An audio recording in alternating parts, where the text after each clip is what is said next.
Mr. Chair, do you have any concerns that as a board, we just voted a few months ago to form a committee 4-3?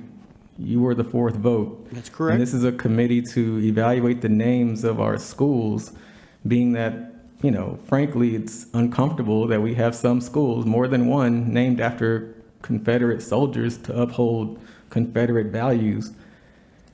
And at the time, we got 4 votes. We had the majority. We played by the rules, and we voted to form a committee. The committee was never formed.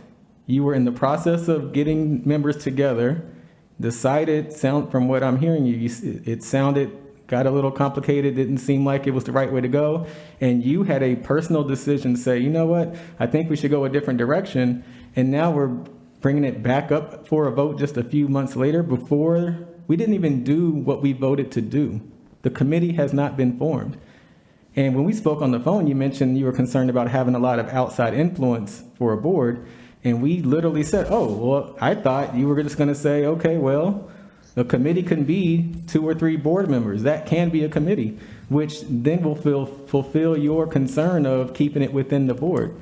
So I don't understand how we got from voting to form a committee.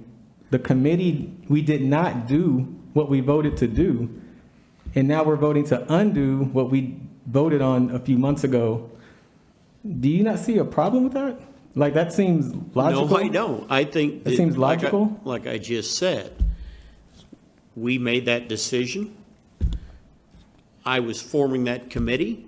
I was getting input from constituents, people from all over Cobb County, not just from my post, all over. They're getting things, and like I said, it reconsidered. I'm the one that gave it the 4th vote. I could have voted no right then. I thought at the time that might be a good idea.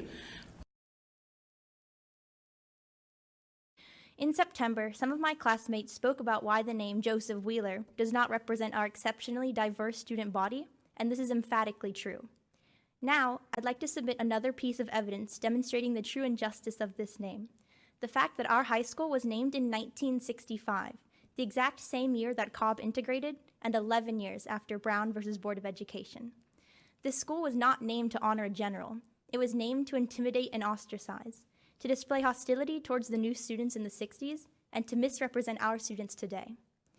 Because we're, again, about to have a board agenda item that's going to make it harder for me or Sharice or anyone else to bring anything up to the board at all.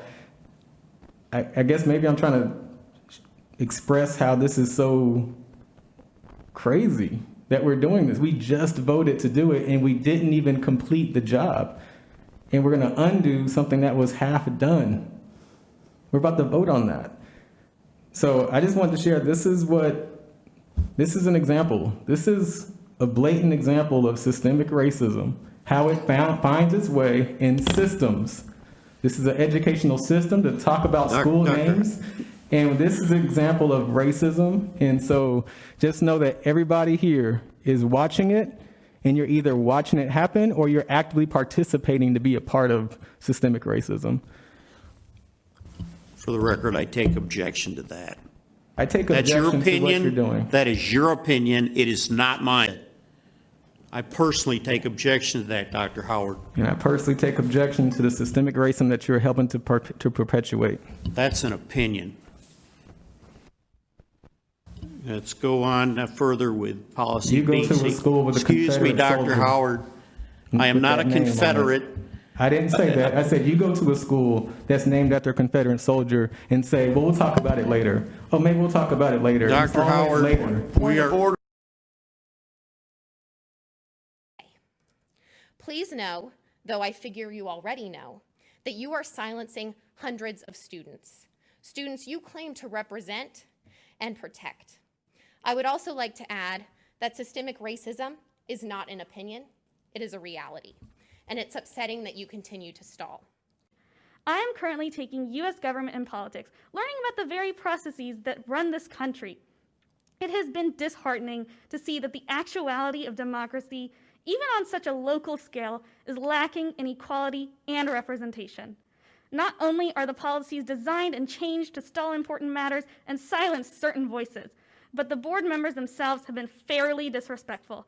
Constant interrupting, condescending tones, and just outright rude behavior is not what I expected from our elected officials. And discuss as a team what's going on. Mr. Chairman, Excuse me, you're out of order. Mr. Mr. Banks. Chairman, You are out of Mr. order. Banks, Mr. Chairman, I object to the Mr. Banks, connotation. Mr. Banks, Mis- please.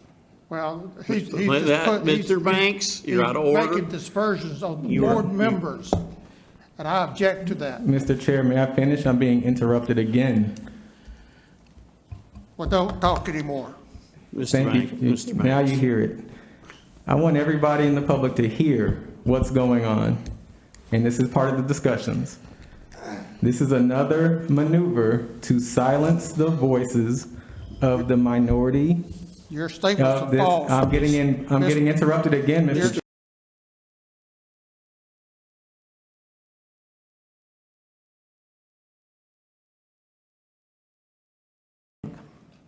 Anyone paying attention to our board meetings will understand the division of this board, with generally 4 members on one side and 3 on the other.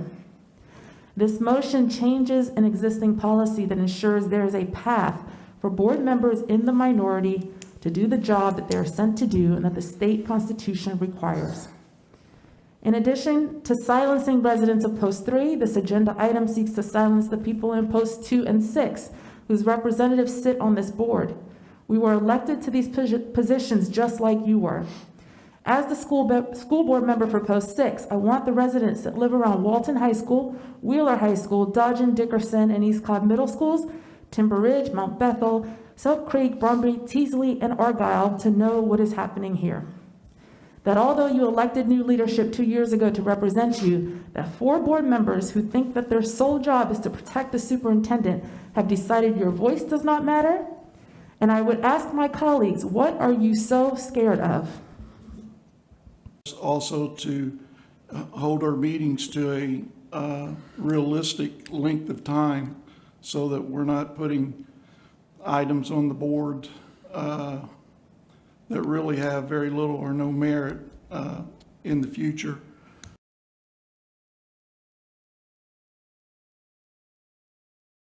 This is an example of systemic racism. I want everybody to understand that systemic racism is not always hate speech. Sometimes it's a matter of a superiority complex. Sometimes it's a matter of feeling like you can't say anything unless you go along with the program. We are all elected members of the board. All of our voices matter. All of our voices matter. And y'all have made it very clear, the majority of the board has made it very clear that you do not believe that. Again, this is disgusting, and I'm very disappointed with this entire board. Interesting how all this came up right after the election. It seems like when we want something, we say what we need to say, right? Now that the election is over, true colors are showing. Thank you so much.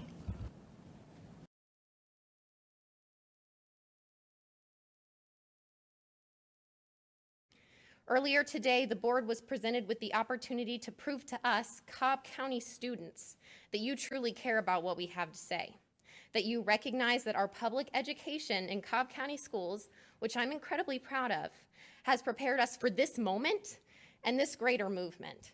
Yet you refuse to take this issue seriously. This board is actively working against us, to silence our voices rather than listen, to repress our efforts rather than embrace them, to devalue the significance of the cause for which we are fighting.